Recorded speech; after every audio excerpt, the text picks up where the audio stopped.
Hello everyone, welcome to Internet Learning. Hope you all are doing well. So today we are going to discuss the topic winds of class 11 geography chapter number 6. So last video में हमने जो agent पढ़ा था वो था waves and currents and उसमें हमने देखा कि वेव्स एंड करंट्स की वजह से कौन कौन से अलग अलग डिपोजिशनल एंड इरोजनल लैंडफॉर्म्स बनते हैं। अब बाकी एजेंट्स की तरह ही जो विंड्स है इसके बारे में भी हम पढ़ेंगे कि विंड्स की वजह से किस तरीके से अलग अलग लैंडफॉर्म्स बनते हैं, कौन कौन से डिपोजिशनल लैंडफॉर्म है, कौन कौन से इरोजनल लैंडफॉर्म्स हैं, तो ये सारी चीजें हम डिस्कस करेंगे। So wind is one of the two dominant agents in hot desert. तो जो हॉट डेजर्ट होते हैं, गर्म रेतीले इलाके होते हैं, रेगिस्तान होते हैं, वहां पे दो मेन ऐसे एजेंट होते हैं जो कि वहां के लैंडफॉर्म को सबसे ज्यादा अफेक्ट करते हैं। तो पहला है विंड्स, मतलब जो वहां पे हवाएं चलती हैं वो बहुत ज्यादा वहां के लैंडस्केप को अफेक्ट करती हैं। कहीं पे कुछ इरोजनल लैंडफॉर्म बनता है, कहीं पे कोई डिपोजिशनल लैंडफॉर्म बनता है। और दूसरा जो एजेंट है वो आप पानी को कह सकते हो, क्योंकि वैसे तो जो डेजर्ट वाला इलाका है उसमें उतनी बारिश नहीं होती, बट जब भी होती है तो बहुत तेज बारिश होती है और उसकी वजह से वो जो बारिश का पानी होता है उसकी वजह से बहुत ज्यादा जो लैंडस्केप है, लैंडफॉर्म है, उस पर अफेक्ट पड़ता है। तो इसको भी हम इसी वीडियो में देखेंगे कि उसकी जो रेन है उसकी वजह से भी किस तरीके से यहाँ पे अफेक्ट पड़ता है। The desert floors get heated up too much and too quickly because of being dry and barren. तो desert floor क्या होता है, वो बहुत ही ड्राई होता है, सूखा होता है, एकदम बंजर होता है, barren होता है।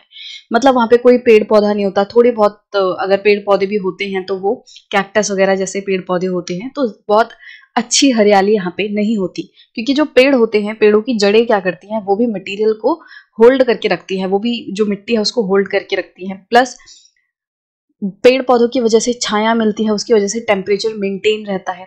पेड़ों में क्या होता है, ट्रांसपिरेशन का प्रोसेस होता है, मतलब कि पेड़ की जो पत्तियां हैं उनमें से पानी इवोपोरेट होता रहता है, जिसकी वजह से बारिश आने में हेल्प होती है। अब यहाँ पे क्या है, कोई पेड़ पौधा नहीं है, सब कुछ ड्राई है, एकदम सूखी जमीन है, तो जिसकी वजह से क्या होता है, ये जमीन बहुत जल्दी से हीट अप हो जाती है और बहुत ज्यादा हीट हो जाती है, मतलब गर्म हो जाती है। एक तो बहुत जल्दी गर्म होती है और बहुत ज्यादा गर्म होती है। The heated floors heat up the air directly above them and result in upward movements in the hot, lighter air with turbulence, and any obstructions in its path sets up eddies, whirlwinds, updrafts and downdrafts. तो जब floor heated up हो जाता है, मतलब कि जैसे ये पूरा जो है ये रेत है और यहाँ पे एकदम धूप पड़ रही है, बिल्कुल इसकी वजह से क्या होगा कि ये जो रेत है, सबसे पहले तो ये गर्म हो गया, बहुत ज्यादा तेज गर्म हो गया। अब इस रेत से जस्ट ऊपर जो एयर है, जो हवा है, ब्लू कलर से मैं एयर बना रही हूँ, तो ये भी गर्म हो जाएगी, क्योंकि ये जमीन गर्म होगी तो जमीन के ही कांटेक्ट में ये हवा है, तो इसकी वजह से ये हवा भी गर्म होने लगेगी। जब ये हवा गर्म होगी तो ये गर्म हवा ऊपर उठने लगेगी। जैसे हमने जब अर्थ के इंटीरियर में पढ़ा था कि जो मेंटल है वो किस तरीके से उसमें कन्वेक्शन सेल्स चलते हैं, तो उसमें हमने देखा था कि जो हॉट मैग्मा रहता है, जो एक्सट्रीमली हॉट मैग्मा रहता है, वो ऊपर उठता है और जो कंपैरेटिवली ठंडा मैग्मा रहता है वो नीचे आ जाता है। ये हमने देखा था। तो नॉर्मली क्या होता है कि जो गर्म चीज होती है वो ऊपर की तरफ उठती है। उसमें हमने जब ये अर्थ वाला ही जब चैप्टर पढ़ा था तो उसमें हमने एक एग्जाम्पल की भी बात की थी कि आप एक एक्टिविटी करके देख सकते हो कि अगर आप एक बर्तन में पानी उबालते हो और उसमें अगर आप 2 लकड़ी के ब्लॉक्स डाल देते हो, तो धीरे धीरे आपको क्या देखने मिलेगा कि जो पानी है वो इस तरीके से क्योंकि मूव करता है, तो ऊपर रखे जो ब्लॉक्स है वो एक दूसरे से दूर जाने लगेंगे। तो बेसिकली गर्म चीज जो है वो ऊपर की तरफ आती है और ठंडी चीज नीचे की तरफ आती है। तो जब ये गर्म हो जाएगी हवा यहाँ पे, तो इसकी वजह से ये हॉट एयर हल्की हो जाएगी और हल्की होने की वजह से वो इजीली ऊपर उठ जाएगी। और जब ये ऊपर उठेगी तो क्या होगा, अगर ये किसी ऑब्स्ट्रक्शन से मीट करती है, मतलब मान लो यहां से कोई और हवा तेजी से आने लग गई इस तरफ से, ठीक है, तो क्या होगा, यहाँ पे एडीज बन जाएंगे। एडीज क्या होता है, जब इस तरीके से जो विंड है वो घूमे, मतलब हवा जो है वो सर्कुलर मैनर में घूम रही है, इस तरीके से हो सकता है, या फिर वर्ल्ड विंड्स बन सकते हैं। वर्ल्ड विंड मतलब क्या, इसमें भी हवा जो है वो इस तरीके से सर्कुलर मैनर में घूम रही है, बट इसमें पूरी कॉलम होता है, कॉलम पूरा घूम रहा होता है हवा का, बवंडर जैसे होता है। जो एडीज हैं उसमें सिर्फ ऊपर ऊपर हवा इस तरीके से सर्कुलर मैनर में घूमेगी, बट जो वर्ल्ड विंड्स हैं उसमें पूरे कॉलम में हवा इस तरीके से घूमेगी। तो जैसे बवंडर आता है, आपने देखा होगा, इस तरीके से हवा जो है वो घूमने लगती है। तो वो चीज बनेगी। अपड्राफ्ट मतलब हवा का तेजी से इस तरीके से ऊपर की डायरेक्शन में जाना, इसे आप अपड्राफ्ट कहोगे, और डाउन ड्राफ्ट मतलब इस तरीके से नीचे आना। तो ये सारी चीजें होंगी। अब होगा क्या, मतलब ओवरऑल देखो, यहाँ पे गर्म हवा ऊपर उठ रही है। अब जब गर्म हवा ऊपर उठेगी तो यहाँ पे पूरा गैप हो जाएगा। ये आप जब क्लाइमेट वाले चैप्टर्स को पढ़ोगे तो उसमें आपको और अच्छे से ये चीजें समझ आएंगी। यहाँ पे जो है गैप आ गया, गर्म हवा जब ऊपर उठ जाएगी तो अब ये पूरा वैक्यूम बन जाएगा। आप कुछ सेकंड के लिए ऐसे मान लो, ठीक है, गर्म हवा ऊपर चली गई। अब यहाँ पे जब खाली बच गया तो इस खाली जगह की कोई तो मतलब इसको आके भरेगा, इस खाली जगह को आके कोई तो भरेगा। तो साइड साइड में जो हवा होंगी, जो दूसरे इलाकों में हवा होंगी, वो तेजी से इसकी तरफ रश करेंगी।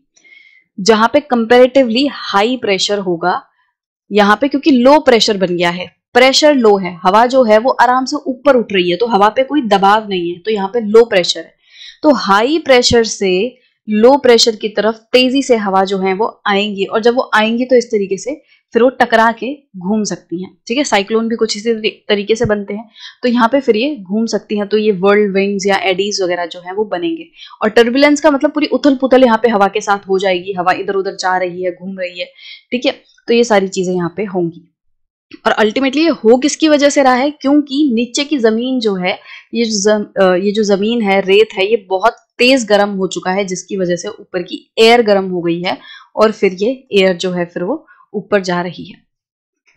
Winds also move along the desert floors with great speed and obstructions in their path create turbulence. तो winds जो है वो तेजी से अपने फ्लोर के अगेंस्ट भी आती हैं। देखो अभी मैंने आपको दिखाया था कि अगर गर्म हवा ऊपर चली जाएगी तो कोई तो हवा ऐसी होगी जो आके इधर पे इसका स्पेस लेगी, इसकी जगह को लेगी।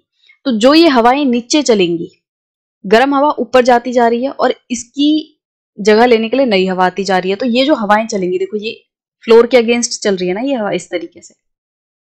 ठीक है, तो जो ये हवाएं चल रही हैं, ये क्या करेंगी, ये फ्लोर के अगेंस्ट चलेंगी, और जिसकी वजह से यहाँ पे कोई भी अगर ऑब्स्ट्रक्शन आई, मान लो यहाँ पे कोई पत्थर वगैरह है, तो इस पत्थर से टकरा के यहाँ पे और ज्यादा उथल पुथल होगी। ये जो हवा है वो अलग तरीके के लैंडफॉर्म बनाएगी। ठीक है, of course there are storm winds which are very destructive. और जब स्टॉर्म विंड्स चलेंगी, मतलब कि जब बहुत ज्यादा तूफानी हवाएं चलेंगी, तो उसकी वजह से बहुत ज्यादा डिस्ट्रक्शन होगा। जैसे रेत के तूफान भी आते हैं, तो इस तरीके से यहाँ पे बहुत ज्यादा हानि हो सकती है। Winds cause deflation, abrasion and impact. तो विंड्स क्या करती हैं, वो तीन चीजें करती हैं। पहला है डिफ्लेशन, दूसरा है अब्रेजन एंड इम्पैक्ट। डिफ्लेशन का मतलब क्या होता है, deflation includes lifting and removal of dust and smaller particles from the surface of rocks. तो जो डिफ्लेशन है वो बेसिकली एयर की एक ऐसी एक्टिविटी से जुड़ा है जिसमें हवा क्या करती है, वो सरफेस से छोटे पार्टिकल्स को उठाती है, लिफ्ट करती है, मतलब कि वो पार्टिकल्स को उठाती है और उसको दूसरी जगह पे जाके छोड़ देती है। तो छोटे छोटे पार्टिकल्स को हवा जो उठाती है और रिमूव करती है, उसको हटाती है एक जगह से, तो उसको हम क्या कहते हैं, डिफ्लेशन। जैसे यहाँ पे इस सरफेस पे क्या होगा, यहाँ पे ये सरफेस है, इस पे पूरी रेत होगी। अब जब हवा चलेगी यहाँ पे इस तरीके से, तो ये हवा क्या करेगी, अपने साथ इस रेत को उठा लेगी और फिर आगे जाके कहीं पे जाके डिपॉजिट कर देगी। तो इसको हम बोलेंगे deflation, basically removal of material जो हो रहा है एयर की वजह से। ठीक है, तो ये इरोजन का ही एक टाइप है, क्योंकि हवा क्या कर रही है, वो इरोजन कर रही है। दूसरा क्या है, अब्रेशन। अब्रेशन का मतलब होता है घिसना, रगड़ना। तो जो मटेरियल, जो डस्ट पार्टिकल्स वगैरह हवा अपने साथ उठा के ले जाएगी, उसको वो किसी चीज से टकराएगी। जो ये पार्टिकल्स है, ये क्या करेंगे, ये दूसरे मटेरियल के अगेंस्ट घिसेंगे, रगड़ेंगे, जिसकी वजह से वो जो दूसरे मटेरियल हैं उनमें भी इरोजन होगा। So in the transportation process, sand and silt act as effective tools to abrade the land surface. तो जब ट्रांसपोर्टेशन होता है, जब हवा एक जगह से मटेरियल को उठा के दूसरी जगह ले जा रही होती है, तो उसमें क्या होता है, ये जो सैंड एंड सिल्ट है, जो रेत है, वो किस तरीके से काम करता है, वो एक अब्रेजन के लिए अच्छे टूल की तरह काम करता है। तो यहाँ पे मान लो इस तरीके से मैंने फिर से ये सरफेस बना दिया, ये रेत का सरफेस है और यहाँ पे ये रॉक है। अब जब हवा जो है वो चलेगी, तो वो क्या करेगी, वो अपने साथ यहाँ पे रेत के पार्टिकल्स को उठाएगी। अब जब वो रेत के पार्टिकल्स को उठाएगी, तो हवा इस रॉक से भी तो टकराएगी।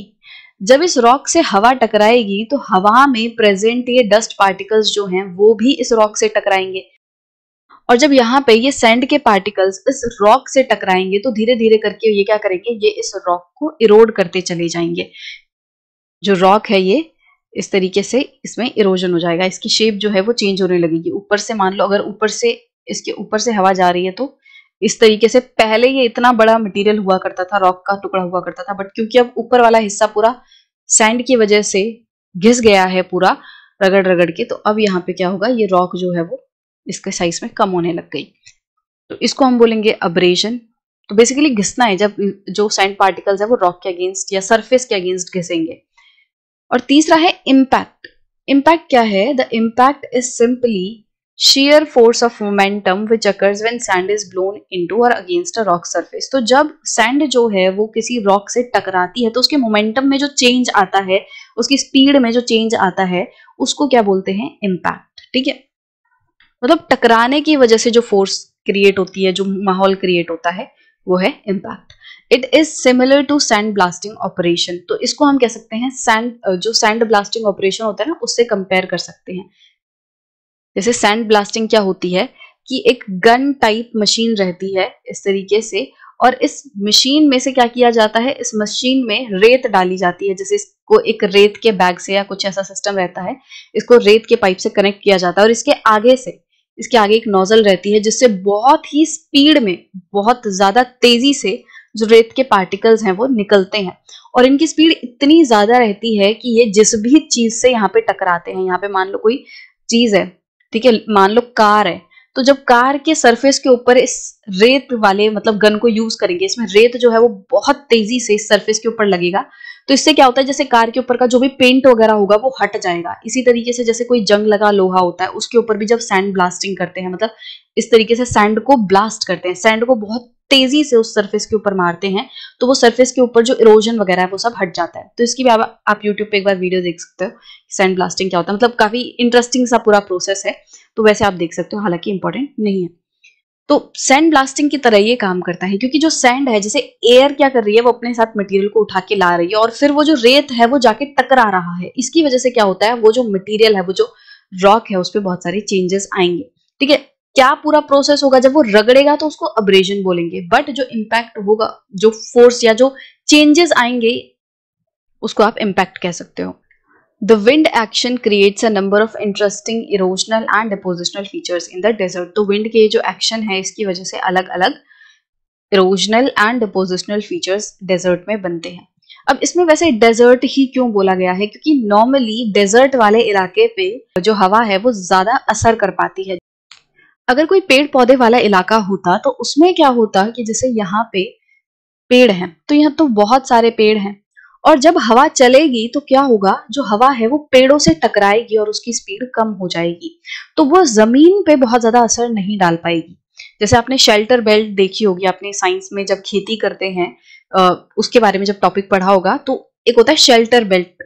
उसमें क्या होता है, खेत के चारों तरफ बड़े बड़े पेड़ लगा देते हैं, जिससे जब हवा चले तो पेड़ों से हवा टकरा के फसलों को नुकसान ना पहुंचाए। तो मतलब पेड़ों से जब हवा टकराएगी तो वो हवा रुक जाएगी या वो कहीं दूसरी तरफ को मुड़ जाएगी, पर वो फसल पे ज्यादा असर नहीं डाल पाएगी। तो यहाँ पे कुछ वही सिस्टम होता है कि जब नॉर्मल इलाका होता है, जहाँ पे बारिश अच्छी होती है, जहाँ पे मॉइस्चर प्रेजेंट है जमीन में, तो उसमें हवा ज्यादा परेशान नहीं कर पाती, वहां पे ज्यादा जो लैंडफॉर्म्स हैं उन पे चेंजेस नहीं कर पाती। ठीक है, तो एक रीजन तो ये हो गया कि पेड़ वगैरह जो होते हैं वो हवा की स्पीड को रोक देते हैं। दूसरा, यहाँ पे जमीन में क्या है, नमी है, मिट्टी में नमी है, तो नमी के कारण क्या होता है, मिट्टी कॉन्सोलिडेटेड रहती है, जुड़ी हुई रहती है, बिखरी बिखरी नहीं रहती। जैसे रेत देखा होगा, रेत एकदम बिखरा हुआ होता है ना। रेत को अगर हाथ में लोगे और अपना हाथ मोड़ोगे तो पूरा रेत जो है, कितना ही टाइट मुट्ठी बांध लेना, रेत पूरा खिसक के नीचे आ जाएगा। बट अगर आप मिट्टी को लोगे, मिट्टी मतलब जो ऐसा रहता है जिसमें पौधा उगता है, उसमें थोड़ी नमी रहती है, उसमें ह्यूमस वगैरह रहता है, तो जब उसको हाथ में उठाओगे और मुट्ठी दबाओगे तो वो टिका रहेगा, वो आपके हाथ से निकलेगा नहीं। तो कॉन्सोलिडेटेड रहती है गीली मिट्टी, उसकी वजह से यहाँ पे जब हवा चलती है तो कोई भी ऐसे पार्टिकल जो है वो इजीली उठ के हवा के साथ नहीं चला जाता। तो इस वजह से भी जो नॉर्मल इलाके होते हैं जहाँ पे थोड़ी नमी रहती है, वहां पे एयर इतना ज्यादा रोल प्ले नहीं कर पाती।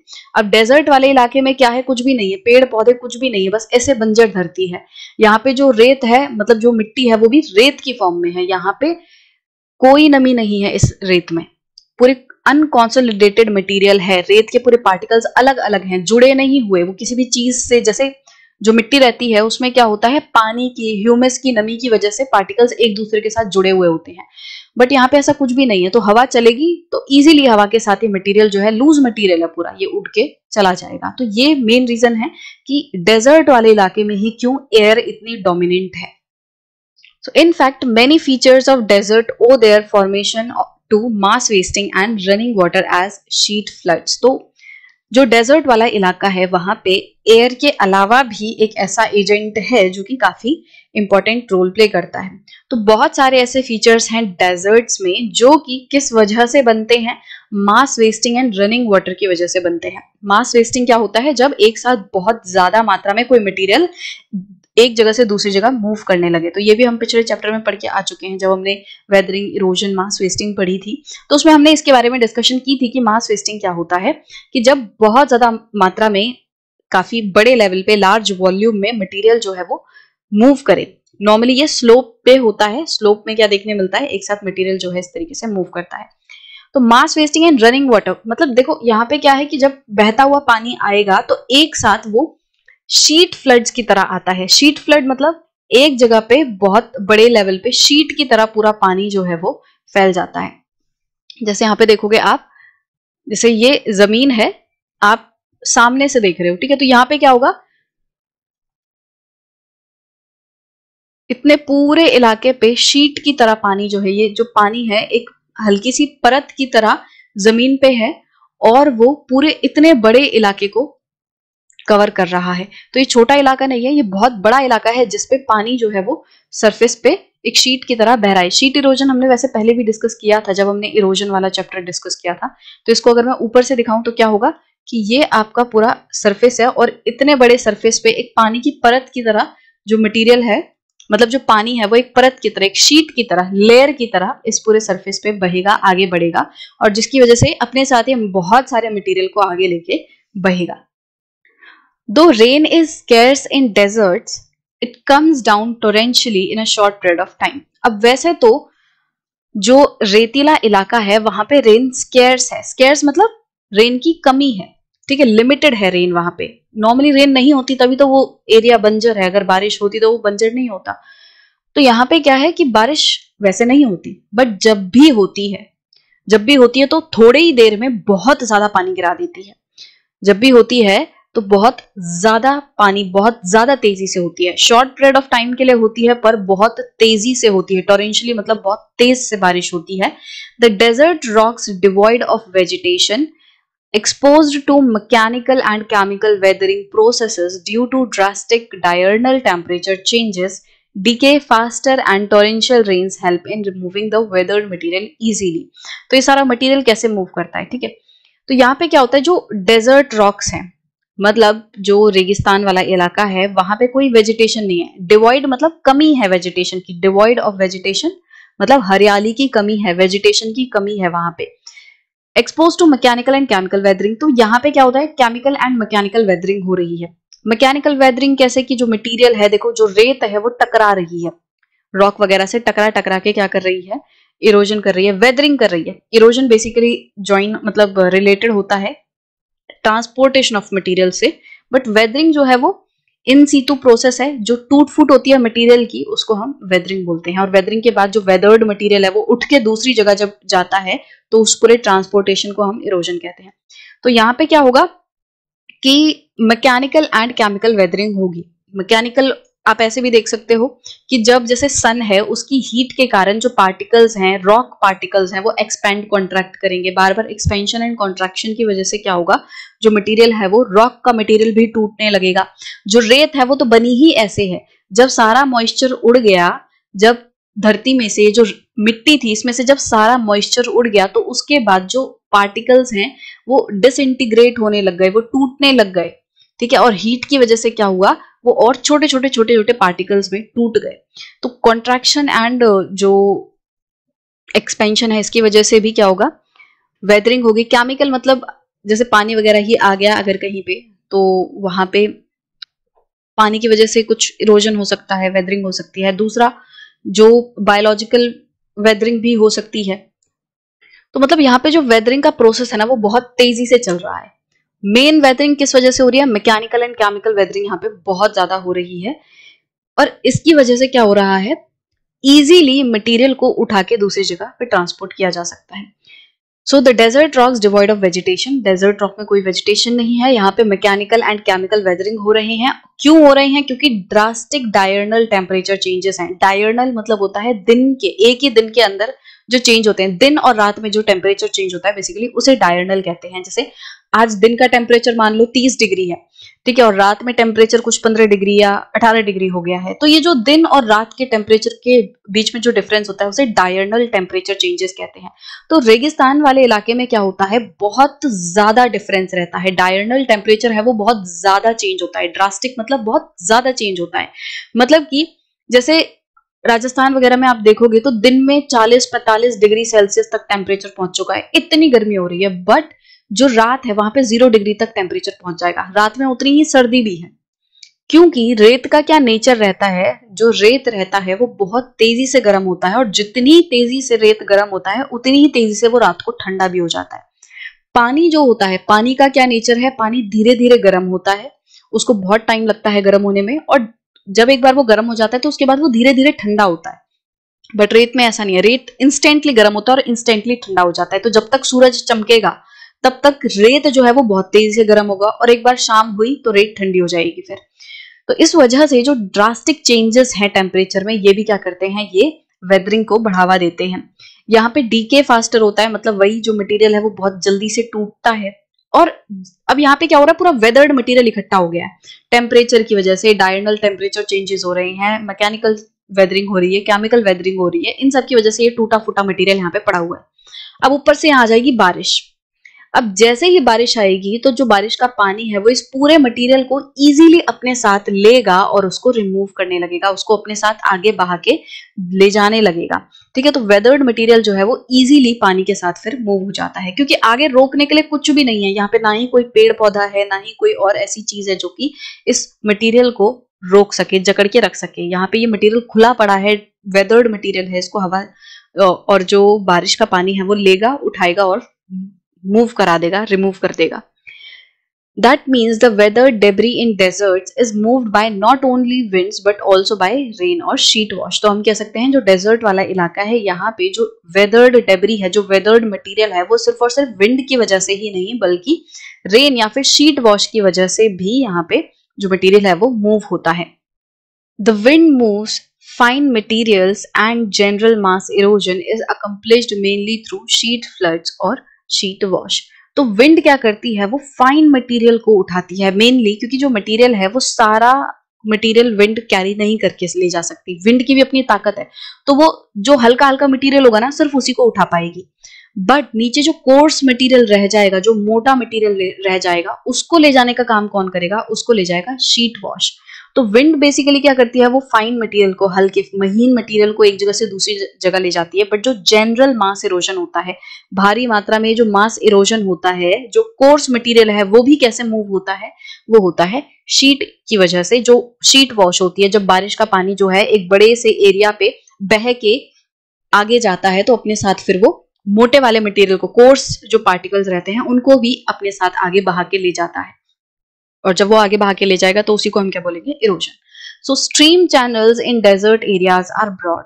तो डेजर्ट एरिया में जो स्ट्रीम चैनल्स होते हैं, मतलब कि जो छोटी छोटी नदियां होती हैं, उनका जो चैनल है, जो उनका एरिया है, जिस एरिया में वो बहती हैं, जैसे यहाँ साइड साइड में क्या है, मटीरियल है, जमीन है, और बीच में ये नदी बह रही है, तो ये जितने एरिया में बह रही है, जो चौड़ाई है, आप इसको कह सकते हो चैनल, ठीक है। अब नॉर्मल में ऐसा दिखेगा, बट जो डेजर्ट वाला इलाका होगा उसमें क्या होगा, उसमें ये जो चैनल है वो बहुत बड़ा होगा, बहुत चौड़ा होगा। यहाँ पे ऐसे होगा, मान लो ये जो चैनल है वो बहुत चौड़ा होता है, ठीक है, ब्रॉड होता है। Smooth and indefinite and flow for a brief time after rains. और ये जो स्ट्रीम का चैनल है ये कैसा रहता है, स्मूथ रहता है, इनडेफिनेट रहता है, मतलब कि पता नहीं होता कि ये कब तक नदी जो है वो चलेगी, कब तक नहीं रहेगी, और मतलब इसका कोई ऐसा इलाका भी नहीं है जिसे ये इस किसी पर्टिकुलर जगह पे जाके खत्म हो जाएगी, नहीं, इसका वो भी डेफिनेट कोई पॉइंट नहीं रहता। जैसे आप देखोगे कि राजस्थान में जो लूनी रिवर है वो क्या करती है, वो समुद्र में जाके नहीं मिलती, वो बीच में ही रेत में ही लुप्त हो जाती है। तो मतलब उसका कोई डेफिनेट पाथ नहीं है, कोई डेफिनेट एरिया नहीं है कि जहां पे वो जाके खत्म होती है। और रेगिस्तान में ये जो स्ट्रीम्स हैं वो कब बहती हैं, पूरे साल भर नहीं बहती हैं। अगर पूरे साल भर रेगिस्तान में नदियां बहती तो फिर पानी की दिक्कत वहां नहीं होती। तो होता क्या है, जब भी बारिश होती है, बारिश वाले मौसम में वहां थोड़ी बहुत बारिश होती है। जो थोड़ी बहुत बारिश होती है वो भी ऐसी होती है कि जिसकी वजह से वहां पे शीट वॉश हो जाता है। और ये बारिश वाले टाइम के ही आसपास तक, थोड़े टाइम तक ये जो स्ट्रीम्स हैं वो बहती हैं। ठीक है, मतलब इन नदियों को पानी मिल जाता है बारिश वाले मौसम में, तो थोड़े दिन तक, कुछ दिन तक ये रेगिस्तान में इस तरीके से पानी जो है वो छोटी छोटी स्ट्रीम्स के फॉर्म में थोड़े दिन के लिए बहता है बारिश वाले मौसम में, आसपास जब बारिश वाला मौसम रहता है उस टाइम पे। तो उसी टाइम पे आप देख सकते हो कि शीट इरोजन यहाँ पे देखने मिलेगा। तो बेसिकली विंड जो है उसका मेजर रोल है, क्योंकि वो हर दिन, हर रोज, पूरे साल भर काम करेगी डेजर्ट वाले इलाके में। जो हम रेन की बात कर रहे हैं, जो हम टॉरेंशियल रेन की बात कर रहे हैं, वो पूरे साल भर काम नहीं करती, वो कभी कभी करती है। बट जब भी करती है तो मटेरियल वो काफी ज्यादा मात्रा में मूव करती है। तो इसीलिए हम विंड को ज्यादा बड़ा डोमिनेंट फीचर मानते हैं। हालांकि जो वाटर है वो भी इंपॉर्टेंट रोल प्ले करता है। अब इसके नेक्स्ट वीडियो में हम इसका जो इरोजनल लैंडफॉर्म है वो पढ़ेंगे कि विंड की वजह से डेजर्ट वाले इलाके में कौन कौन से इरोजनल लैंडफॉर्म्स जो है वो बनते हैं।